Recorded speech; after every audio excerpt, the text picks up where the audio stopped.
Welcome back everyone. Suppose you are making a calculator and you want to find the sum of two numbers. You could do that by just initializing values like a equal to 2, b equal to 3, print a plus b. That will give you the output file. But what if you want the user to give the numbers? You want the users to set values for your variables. That is where input functions come in handy. Now I'll teach you how to use an input function. First of all, you need to choose a name for your variable. So we'll be making a program to print the sum of two numbers, and those two numbers should come from the user. So let's do that. Let a be our first variable. So to receive input into a, all you have to do is use int bracket input. You do this and Python will read input of a from the user. Now int is specified here, which means that the input is going to be an integer. The same way we can initialize a value for b.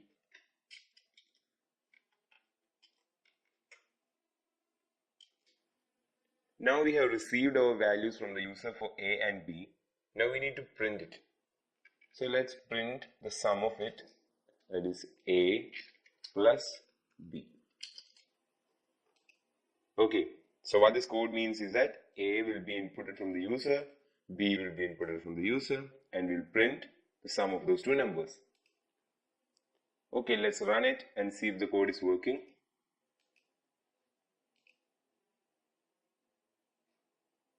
Okay, now we can enter in a number, let it be 3, and the second number be 5, and we got 8, which is our required output.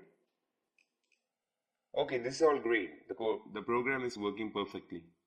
But what if you ask your friend to run this for you and he doesn't see the code, he just sees the program output. He doesn't know what to do. Like we know, we are the ones who made the program, so we know that we had to enter a number. But for someone else, that is a user using it, don't know what they have to do. So we must specify what the user is supposed to do. So for that, what we can do is, inside the input bracket, we could add a string. If you take a look at the code, what this is supposed to do is that instead of just providing a space to enter your input, Python will now show this string that is we have written inside this input bracket, that is enter the value of first number. Let's run this and you will have a more clear idea. You can see that enter the value of the first number comes in and we can give an input, and we have space to provide an input, let it be 5, and then enter the value of second number, it can be 6, and we get an output that is sum is 11. Now this program is more user friendly. Even someone who doesn't know how to code in Python can understand. Whenever you use input statements, make sure that you provide this string inside the input bracket so that the user can have an idea of what they're supposed to do.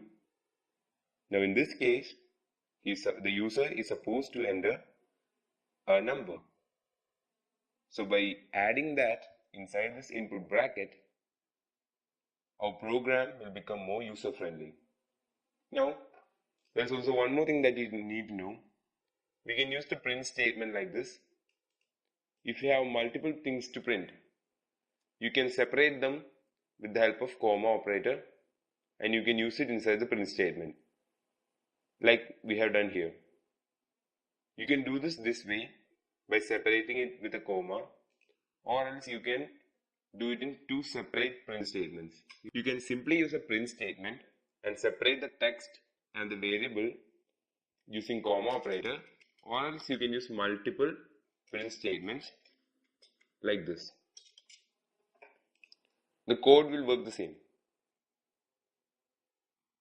So I'll repeat again what we learned in this lecture. That is, in order to receive the input into a variable, all you have to do is use the variable name equal to int, which is supposed to be the type of the value we are entering, that is integer, followed by input, and inside the input bracket we type a text that is supposed to tell the user what they have to do. For example, in this case, he has to enter the value of the first number. The same way, the value of b is also received from the user, and finally we print the sum of those two numbers. You will have more understanding about this as we do more programs. So for now, this is all you need to know. So I'll see you in the next lecture. Thank you.